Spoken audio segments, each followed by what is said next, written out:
السلام علیکم ورحمۃ اللہ وبرکاتہ. الحمد للہ رب العالمین، الصلاۃ والسلام علی سید المرسلین وعلی آلہ واصحابہ اجمعین، اما بعد. رب اشرح لی صدری ویسر لی امری واحلل عقدۃ من لسانی یفقہوا قولی. رب زدنی علما رب زدنی علما رب زدنی علما، آمین یا رب العالمین. تمام تر تعریف، حمد، ثنا، کبریائی، بڑائی، بزرگی اور مجد اس خالق کائنات کے لیے لائق اور زیبا ہے جو ساری کائنات کا تنہا ایک و تنہا خالق، مالک، مربی اور منتظم ہے. درود و سلام ہو انبیاء اکرام پر، خصوصاً نبی مکرم رحمت للعالمین امام الانبیاء محمد صلی اللہ علیہ وسلم پر اور آپ کے اعلی اصحاب پر سلامتی اور رحمتیں اور برکتیں نازل ہوں. اس مختصر سے درود و سلام کے بعد معزز سامعین اکرام، آج الحمدللہ اللہ رب العزت کے فضل و کرم سے ہمارا 6واں پارہ شروع ہو رہا ہے. اللہ رب العزت کا بہت احسان ہے کہ اس نے ہمیں اپنے کلام سے جوڑا، جس کلام کی شان میں نبی کریم صلی اللہ علیہ وسلم نے فرمایا، خیرکم من تعلم القرآن وعلمہ. تم میں بہتر وہ کون؟ بہتر کیا ڈاکٹر بہتر، انجینئر بہتر، سائنٹسٹ بہتر، تاجر بہتر، بزنس مین بہتر، دولت والا بہتر، شہرت والا بہتر؟ کون بہتر؟ نبی مکرم فرمایا، خیرکم من تعلم القرآن. تم میں بہتر وہ جو قرآن کو سیکھے اور سکھائے. خیرکم من تعلم القرآن وعلمہ، سیکھے اور سکھائے. اللہ ہم کو اس میں شامل کر دے. ہم کیسے سیکھیں گے اور کیسے سکھائیں گے؟ اگر ہمارے اندر عمل نہیں ہے، جیسے نبی مکرم صلی اللہ علیہ وسلم کی بعثت کا مقصد اللہ رب العزت نے بتایا کہ نبی مکرم آپ کہہ دیجئے، قل ہذہ سبیلی ادعو الی اللہ علی بصیرۃ انا ومن اتبعنی. تو نبی مکرم آپ کہہ دیجئے کہ میری راہ یہی ہے، میرا مشن، میری سوچ، میری فکر یہی ہے، ادعو الی اللہ، اللہ کی طرف بلاؤں، اللہ کے کلام کے ذریعے اللہ کی طرف یعنی توحید کی طرف بلاؤں. کیسے؟ علی بصیرۃ، بصیرت کے ساتھ. یہ بصیرت جب ہوگی تب ہم خیرکم من تعلم القرآن وعلمہ کے مستحق ہوں گے. بصیرت کسے کہتے ہیں؟ علم، وحی الہی کا علم، اس پر ایمان اور اس پر عمل. جب یہ تین چیز ہوگی تب ہم قرآن کی طرف بلانے والے بن سکیں گے، تب ہم خیر بن سکیں گے. اگزامپل کے طور پر آپ اپنے بچے کو تعلیم دیں کہ وہ جھوٹ نہ بولے، لیکن آپ خود جھوٹ بولیں، تو کیا آپ اس کو صحیح سچ بولنے والا بنا سکتے ہیں؟ نہیں بنا سکتے. اسی طریقے سے ہم قرآن کب سکھا پائیں گے؟ جب ہم خود قرآن کے اوپر ایمان لائیں گے، ہم عمل کریں گے. تین چیز اس کے لیے ضروری ہوگی. خیرکم من تعلم القرآن وعلمہ بننے کے لیے بصیرت کی ضرورت ہوگی، اور بصیرت تین چیز کا نام ہے. سب سے پہلے وحی کا علم ہوگا، جبھی تو ہم سکھا پائیں گے. دوسرا، اس پر ایمان ہوگا، کیونکہ ایمان کے ساتھ ہی ہم بلا سکتے ہیں. تیسرا، اس پر عمل ہوگا. اگر عمل نہیں ہے تو ہماری بات کا کوئی وزن نہیں ہوگا. اگر عمل نہیں ہے تو کوئی بھی ہماری بات سننا پسند نہیں کرے گا، اور وہ کہے گا کہ حضرت پہلے خود دیکھ لو اپنے آپ کو.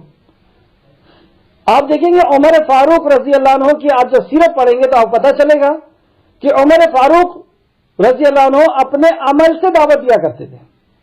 ان کا عمل ہی ایسا وزندار ہوتا تھا. اور ویسے بھی آپ صحابہ کو دیکھیں کہ وہ پوری دنیا کے کونے کونے پر پہنچ گئے، اور ہر علاقے کی لینگویج الگ تھی، اور صحابہ کو صرف عربی آتی تھی. پھر لوگوں نے اسلام کیوں قبول کر لیا؟ وہ اصل میں وہ قرآن کا عمل تھے، قرآن کا عملی نمونہ تھے. تو اللہ رب العزت ہمیں ان لوگوں میں شامل فرما دے جس کے تعلق سے نبی مکرم نے فرمایا کہ تم میں بہتر ہوں جو قرآن سیکھے اور سکھائے. اور واقعی جس دن ہم اس حدیث پر کھڑے اتر گئے بصیرت کی بنیاد پر، اس دن اللہ کی قسم اس دنیا کے اندر ہم دیکھیں گے کہ ہم سے بہتر سائنٹسٹ نہیں ہے، ہم سے بہتر کوئی ڈاکٹر. آپ دیکھیں، خود دیکھیں کہ آدمی اپنا پروفیشن کب چینج کرتا ہے؟ جب اسے کوئی بڑا پروفیشن مل جاتا ہے. اس قرآن کو سکھانے والے آج بھی ایسے موجود ہیں اس دنیا کے اندر جنہوں نے اپنی ڈاکٹری کے پیشے کو چھوڑ دیا اور قرآن سکھانے لگے.